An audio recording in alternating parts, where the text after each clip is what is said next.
প্রিয় BA six সেমিস্টারের ছাত্রছাত্রীরা, আজকে আমি যে বিষয় নিয়ে আলোচনা করব সেটি হচ্ছে তোমাদের যে হিস্ট্রি, যে ডিএসসি B2 পেপারটি রয়েছে, সাম অ্যাসপেক্ট অফ ইউরোপিয়ান হিস্ট্রি, এই সাবজেক্ট থেকে আজকে আমি তোমাদের গুরুত্বপূর্ণ বাছাই করা স্টার মার্ক প্রশ্নগুলো নিয়ে আলোচনা করব।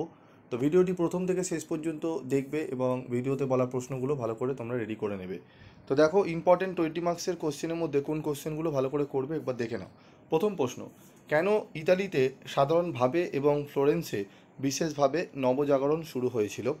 এই প্রশ্নটি। 2 নম্বরে, জার্মানির ধর্ম সংস্কার আন্দোলনের কেন্দ্রীয় ব্যক্তিরূপে মার্টিন লুথারের সাফল্য নির্ধারণ করো। এই প্রশ্নটি ভালো করে পড়বে, খুবই গুরুত্বপূর্ণ প্রশ্ন। এই দুটি প্রশ্নই কিন্তু 4টি করে স্টার রয়েছে, মানে বুঝতেই পারছো কতটা গুরুত্বপূর্ণ তোমাদের জন্য এই বছরে এই প্রশ্নটি আসার সম্ভাবনা কিন্তু প্রবল রয়েছে। ঠিক আছে, চলো এরপর আমরা পরবর্তী প্রশ্ন শুনবো। 3 নম্বর প্রশ্ন, ষোড়শ শতকে বাজারমুখী উৎপাদন কিভাবে ইউরোপের কৃষি ব্যবস্থার রূপান্তর ঘটিয়েছিল? এই প্রশ্নটি ভালো করে দেখব। এরপর রয়েছে, পশ্চিম ইউরোপে সামন্ততন্ত্রের পতনের জন্যে অভ্যন্তরীণ স্ববিরোধ কতটা দায়ী ছিল?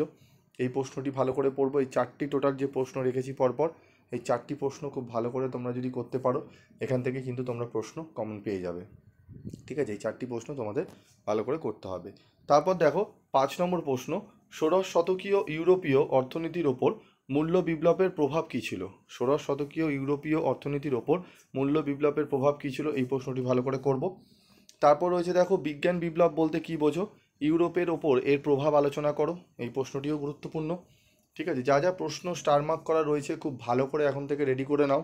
এই প্রশ্নগুলো কিন্তু তোমরা অনেকটাই পড়লে অনেকটাই কিন্তু উপকৃত হবে পরীক্ষার হলে গিয়ে। ঠিক আছে, চলো এর পরবর্তী প্রশ্ন আমরা দেখব। আমাদের 6টি প্রশ্নের মধ্যে আমরা দেখে নিলাম যে প্রথম 4টি প্রশ্ন খুব ইম্পর্টেন্ট। প্রথম 4টি প্রশ্নই স্টার মার্ক করা প্রশ্ন রয়েছে।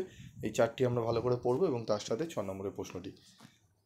তারপর দেখো আমাদের 10 নম্বরের প্রশ্ন। 10 নম্বরে একটি প্রশ্ন আসবে, সেখানে আমরা কোন প্রশ্নটি পড়বো? একটি প্রশ্নের জন্য মাত্র 3টি প্রশ্ন করবো, আমাদের হয়ে যাবে। কোন 3টি প্রশ্ন? প্রথম প্রশ্ন, ধর্ম সংস্কারের ইতিহাসে জন ক্যালভিনের ভূমিকার মূল্যায়ন করো। এই প্রশ্নটি। 2 নম্বর হচ্ছে, ধ্রুপদী সাহিত্য পুনরাবিষ্কার কিভাবে ইউরোপীয় রেনেসাঁসকে প্রভাবিত করেছিল? এই প্রশ্নটি ভালো করে করব।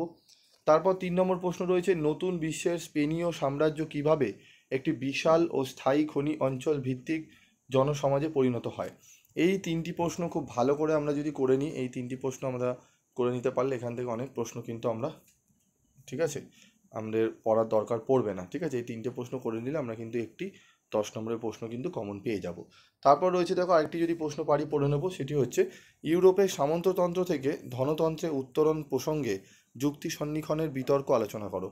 ইউরোপের সামন্ততন্ত্র থেকে ধনতন্ত্রে উত্তরণ প্রসঙ্গে যুক্তি সন্ধিকণের বিতর্ক আলোচনা করো। এই প্রশ্নটি ভালো করে করব।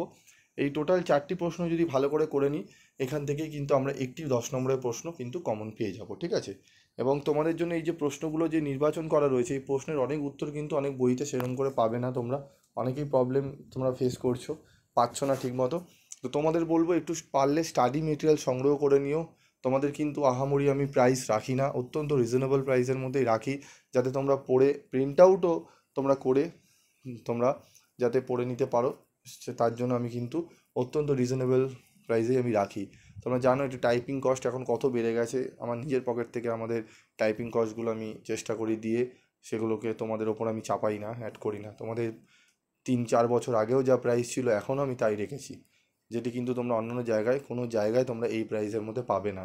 তার মধ্যে আমি বেশ কিছু পেপারের আমি ফ্রি অফ কস্টে নোটস তোমাদের প্রোভাইড করি, সেগুলোও আমাকে তৈরি করতে হয়, যথেষ্ট পরিশ্রম লাগে। তো তোমরা ভালো পরীক্ষা দেবে, ভালো রেজাল্ট করবে, এটি হচ্ছে আমার পাওনা। তোমরা যারা যারা চ্যানেলের সাথে রয়েছো এবং ভরসা করছো, তোমাদের বলবো একটু ভালো করে মনোযোগ সহকারে এই সেমিস্টারটা পড়ে নিও, কারণ যদি সাপ্লি হয় সেক্ষেত্রে কিন্তু অসুবিধায় পড়বে। ঠিক আছে, তো এই প্রশ্নগুলো পড়ে নিও। আমি 5 নম্বরের প্রশ্ন আমি তোমাদের দেবো। আরেকটি প্রশ্ন জাস্ট তোমাদের বলার আছে যে, ইউরোপের ধর্ম সংস্কার আন্দোলনে মার্টিন লুথারের ভূমিকা কী ছিল? এই প্রশ্নটি একটু ভালো করে দেখে রেখো 10 নম্বরের জন্য। ঠিক আছে, আর একটি প্রশ্ন আছে 8 নম্বরের।